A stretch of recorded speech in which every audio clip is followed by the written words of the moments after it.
Welcome to my garden. I am gardening in New Jersey, Zone 6B, and this is a garden tour for July. It is about the middle of July.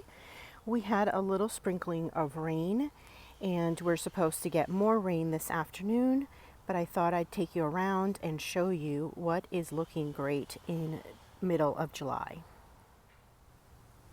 The veronica is still looking somewhat pretty, but it is pretty much done where I do need to cut it back.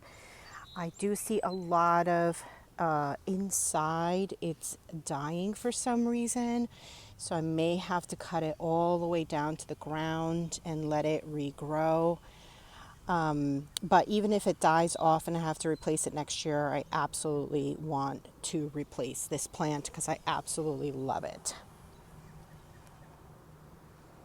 This is a Godzilla fern, and it's been doing fantastic in this spot. So I'm very pleased to see it just really thriving here. These are Millennium alliums, and they are budding up and just about to flower, looking really cute. I love this stage of the Millennium allium, looking so cute. Back here is an astilbe, and that is pretty much done blooming. I usually don't cut off the blooms and just leave them on there. And I think they still add a little sort of color to the garden and structure. Behind that is some bee balm, and that has been blooming beautifully. And you'll see a coneflower that's kind of just hidden in between, which is so wonderful because the deer don't like the bee balm, so they never bother that particular coneflower, which is why I've never dug out that coneflower from that spot. And I may want to consider moving some more bee balm around maybe one or two other coneflowers into this garden. Now back here is the Rudbeckia cherry brandy, and it's interesting how this one,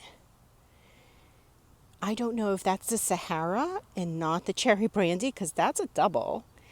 Not mad about it because that looks really, really pretty. But the deer have eaten many of the buds off of these plants, so I'm really happy to see that we got some blooms. Now this is the St. John's wort, and it looks really pretty this year. And it has been putting out flowers all spring, late spring into summer, looking very, very pretty.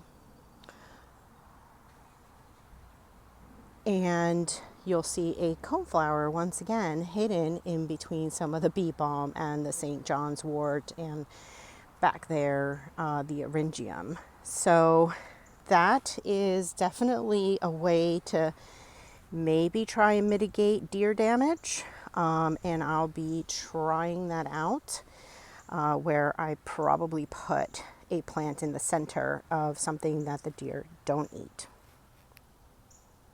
or at least that they don't really like. So this is my giant field of Agastache. I've pretty much transplanted, I think, almost every single one I have in here. One thing that I noticed this year is, for some reason, the purple ones are shorter than the white ones. I don't know if that's always been the case, but I think next year I will be digging up the purple ones and putting them more inwards, because I want the white to sort of be sort of the backdrop over here. I consider sort of this area the backdrop. Pollinators absolutely love, love, love, love the Agastache. These blooms, they just go crazy over, and they're just everywhere.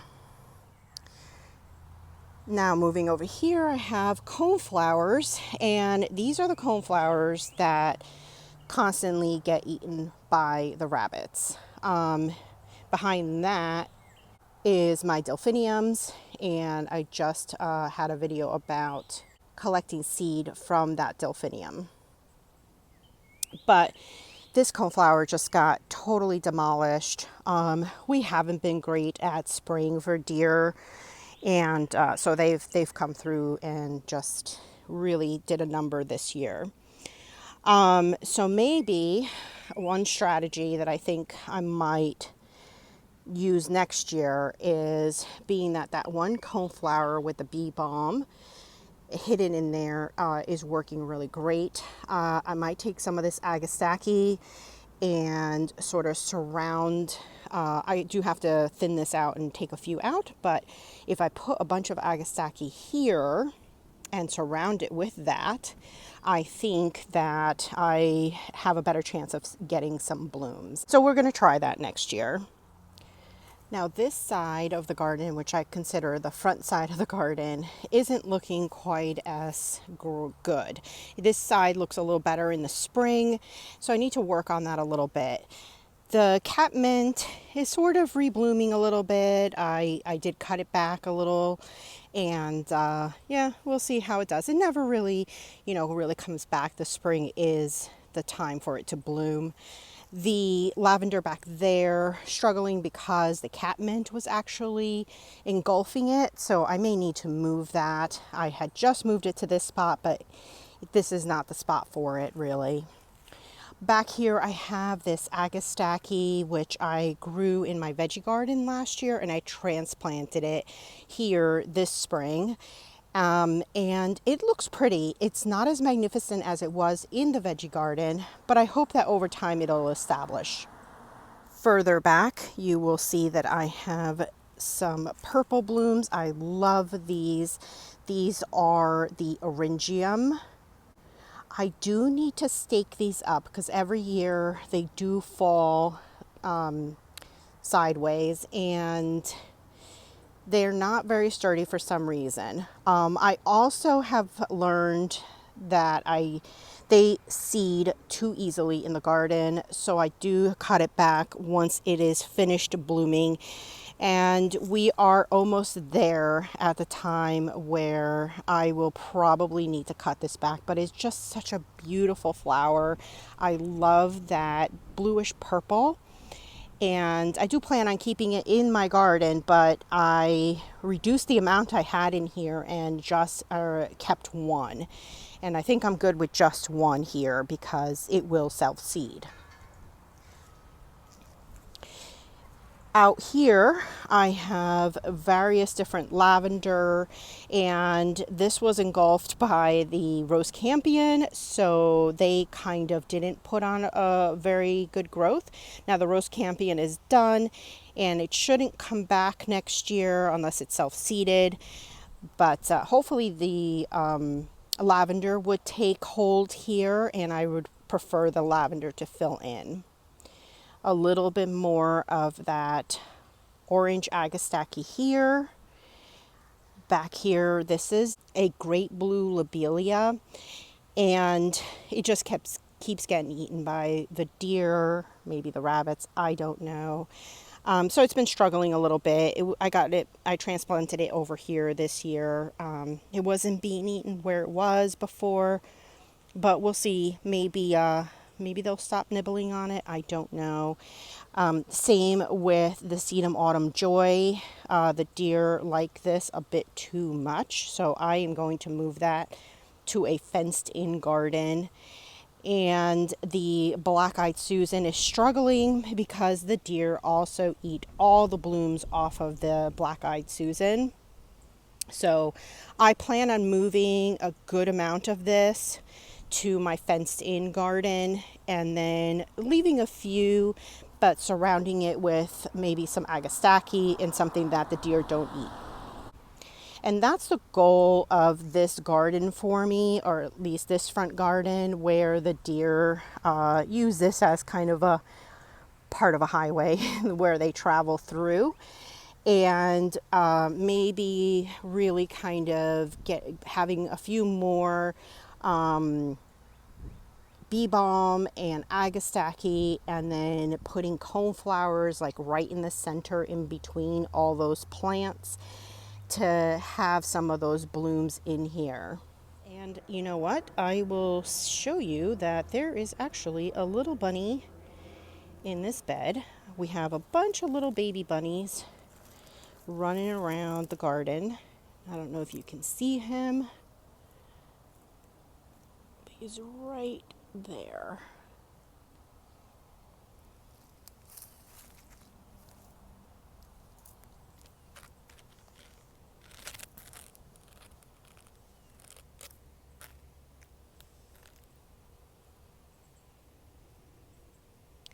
So yeah, some of these plants are struggling with rabbits eating it, and they're probably focusing on the coneflower. That's what they like to eat, is the leaves of the coneflower. So a lot of my things that the rabbits tend to eat, I usually just put them in chicken wire. But again, my goal would be to have this garden be as much deer and rabbit proof as possible, and in between those plants maybe try to add a few that they don't like, or a lot that they don't like and just a few that they do like, and then sort of see if I can get a few of those blooms. Over here is the a dwarf variety of a white daisy, which was looking absolutely spectacular a few weeks back, but I need to come in here and deadhead these. So yeah, now I see the rabbit is actually, I don't know if you can tell, it's eating my veronica. And at the beginning of this tour, I was telling you, like, it's suffering. I don't think that that's part of the browning, but that's interesting that this little bunny is eating the tops of that veronica. Isn't that interesting? I really didn't think they ate that, because it's always done so well, and I've never felt like I've seen evidence of this. That's insane, but it's eating the veronica.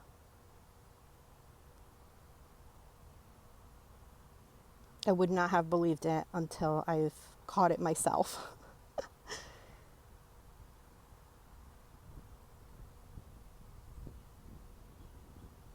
Wow. And then we have some yarrow over here, and every year I always struggle with it flopping over. But this year I actually have blooms, which is a huge plus for me this year. And I just love the colors of the blooms. Now, these were winter sown, and that's why I have this pastel-y look, because before I had mostly a pink, a dark pink, which is more like this one here. So that might be part of the old one. And I think right here, this pink one might be the old one. But all those pastel ones are part of my winter sown ones that just are blooming for the first time this year. And I love all these colors, the yellows and the whites and the peaches, pinks, beautiful. I don't know if they stay this color, but maybe next year I will add a little support in here and see if that will keep it from flopping over too much. And then here is the feverfew that I had winter sown this year, and they're finally putting on some blooms. And I love this singular one. So I have some doubles, and I want to get rid of the doubles. I really like these single ones. So now let me take you to the back corner garden. So this back corner garden is looking very, very beautiful. The astilbes are done blooming. They looked fabulous when they were in full bloom, which I'll insert a clip of that. And yeah, they're just looking magnificent. They're a bit probably overcrowded in here, just a little. So I may be taking a few out or dividing them and moving them just into like little corners of this garden and filling in those bit of blank spaces. But the hydrangeas are kind of doing okay. We've had very hot weather, as I'm sure many of you are dealing with this super hot weather, but we hardly have been getting rain. And so I feel like the shrubs are really struggling. So it looks a little crispy, but there's actually a few new blooms actually on the plant. The variegated dogwood is looking very beautiful this year ever since we added some deer fencing around just to keep them away. So far so good. They have not touched this plant, and this is the year that it's just looked so good. This hydrangea over here, I absolutely loved because it was looking like this beautiful bluish purple. And I had added some soil acidifier, and this is the only one that I was able to turn blue. But this is the one that gets the most sun, and so it's even more dried out than the other hydrangea. We are getting some rain in the next couple of days, so I hope that it will actually rebound and put out a few more buds. Down here we have this ajuga, which I still have it protected. I don't want it to get eaten up. I really want it to take good hold, and it's been doing well in this spot, so I'm happy with that. My astilbe here, this one, unfortunately with the hot weather, I completely forgot to water it. This corner just gets really blasted with the sun, afternoon sun, and all the other plants drink up the water before it gets here. So by the time I rescued it, it was too late. So it's got a lot of crispy leaves. It's got a few blooms in there, but maybe next year it'll do much better. I had transplanted it, so it also was trying to establish itself. And well, there's always next year. So back here into the front of the area, this is the 3 Brenneras that I planted this year. And I think there's a little cleanup I need to do here. But I also think I need to move these maybe in the fall a little bit further up. I might extend the bed just a little bit and just spread things out. I might actually also move the astilbes in the fall just so that they establish themselves, and in the spring they can grow in their spot. So I don't want to make this garden tour too long, so I'll just keep this to the front garden and the back garden. But I will post more videos, and I will do a video of my cut flower garden as well as the veggie garden in 2 separate videos. So until next time, bye.